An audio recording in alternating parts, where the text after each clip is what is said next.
Welcome back. You're watching the Press Club. Before the break, we were talking about the Impacts report and what you would have done differently had you been in the shoes of the Prime Minister. A question he asked to the police officers when he met them twice this week, or two separate groups of police officers this week.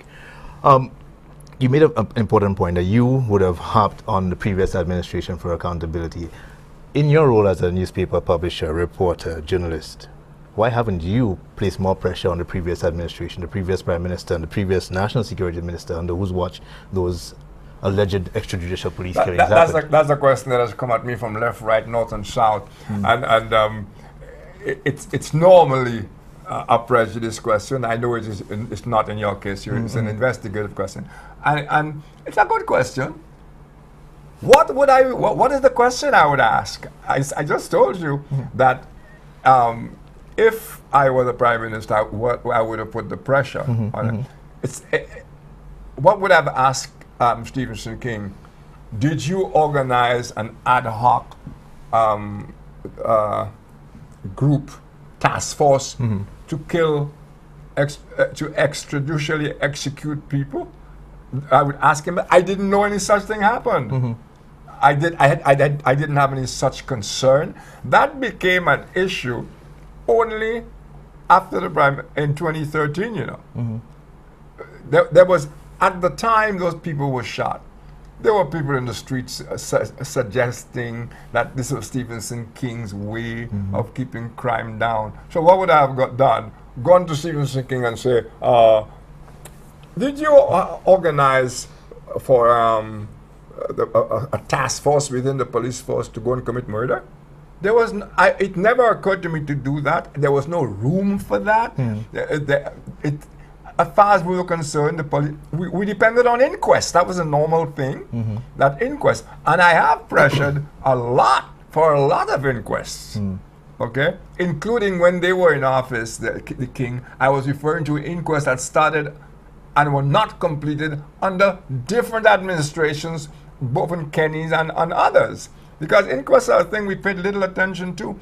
On my own show, I speak about Madame Sequin from Balata. Over and over, some years ago, police went into her little hotel and blew away a bunch of people and left a pool of blood that has driven the woman insane almost, Madame Sequin. So I am on record as writing reams on, you probably may or may not remember, Terry James, the way he was killed by the SSU. My brother was head of the SSU, nothing new. So the question, why didn't you put pressure on the Stephenson King government for the shooting of those 12 guys? I might as well ask you, why didn't I put pressure on the Kenny Anthony government for the death of Gabu, for the death of Bonnie, for the deaths of a number of gang people who at the time, that you remember, people seem to forget that Kenny Anthony also had an Operation Restore Peace or some that sort. He had that. And in 2005, just before the elections, he had a crime commission, and all those things were going on. But nobody asked him to account for the death of Gabu or the death of Gabu. People accepted those were gang upon gang killings. Right. And I think that's the same thing with that lot.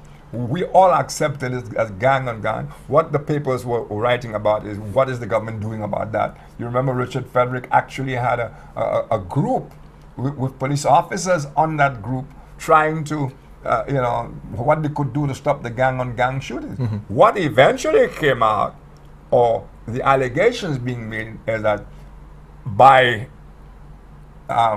impacts, because, and that's another thing, I don't know, I haven't read anywhere the Americans said anybody was killed. All we see in the State Department's Town and Country report is that it has been reported that so and so and so happened, that 12 people were reportedly killed by police and all that. Reportedly. And the question is, well, who reported to the State Department? Because we don't know the things that the State Department is claiming. We don't know that. But we have our suspicions because we heard certain things at the time of elections. So to go back to your question for the third time, there was no room to go to Stephenson King or to Guy Mayers or anybody and ask them, Well, what do you have to say about these guys who were killed? Yeah, but while that might hold in 2013, in 2015, with all the information that you have access to, that you know in terms of the impacts investigation, why aren't the articles and the news stories in the media generally, I'm not just speaking about the Star newspaper or your talk show, I want to account for it. but why is the focus purely on Kenny Anthony? Because it's a Kenny Anthony issue. Nobody has come out in any court and accused Stephen King or anybody or any policeman of anything. And the inquest now in 2015 have cleared the police of any such allegations. That is the key. And if it's going to say, well, our inquests are crap, well, I have been attacking inquests in this country forever.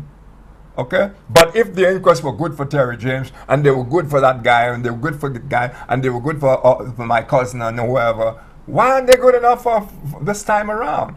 So there was nothing. And why aren't they good for the United States? Which brings up the United States has not said anywhere that the inquest is not good for them. That's another thing. Kenny Anthony, in his 2013 speech, states that by virtue that they had the inquest, and by virtue of, he also said that the Leahy law requires that the government be seen to be doing something about these human rights things. First of all, the establishing that human rights violations were indeed committed. That hasn't been done, you know.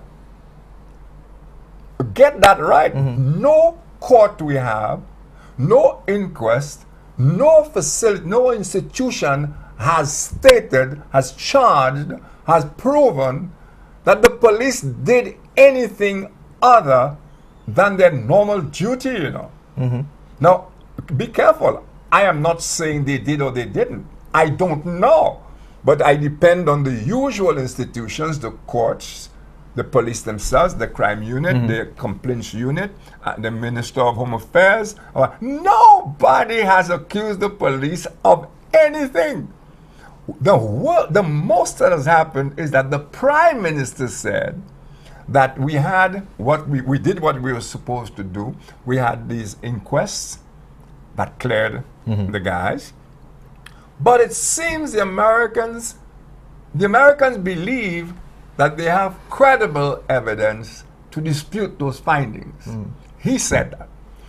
He says, until the Americans are satisfied that we've done the right thing regarding those things, they will withhold monies that we can't do without. And on the basis of that, he was going to launch impacts, perchance to get, think about that, because our inquests have cleared the guys, and the Americans are not satisfied. Okay? Kenny talking. So he's going to set up impacts. Well, what if Impact comes out and says exactly what the inquest said? You still won't get the money. And in any event, the Americans have never wanted impacts. As he said in the meetings, the secret meetings with the two police groups this week. I don't know how you can hope that would be secret, because the press was not invited and so on and so on. He makes it very clear that it's in the jam that the Americans have no faith in the inquest. They evidently have no faith in the impact report. And he bases that on the fact that they have not received, they can't get any money. It's so bad that the UK is on it as well. And he has no money. So that's why he says, put yourself in my shoes. What am I going to do? What can I do? And he's talking to a group of people who are pissed off with him because he said they had a hit list. Okay? And the new thing is to say, well, I didn't say the whole police force. But you didn't say any 2 or 3 or 4 either. You didn't name anybody. You can say the people who are involved with Operation Restore Confidence, but then he said in previous speeches that implicated were the political directorate, that they had found that crime in this country is committed by businessmen, police officers, and all that. That Prime Minister said a lot of things that are coming home to haunt him now. And we have courts. We have coroners' courts, inquests and whatnot, but none of these. And what do you say about the magistrates and people who dealt on those things? Okay, we've had nothing at all regarding our laws and procedures that nail the police on anything, or even allege that the police did something wrong. All that happens when people die by unnatural causes. That is automatically followed by inquest. Yeah. And I believe Venal John has an article in The Voice expounding on the function of the inquest. Exactly. But you make a very interesting point, and I want us to talk a little bit more about it. I think we're due for a break, so we'll take the break, our second break, and when we come back, we can talk a little more on these inquests and the development of the impacts investigation report.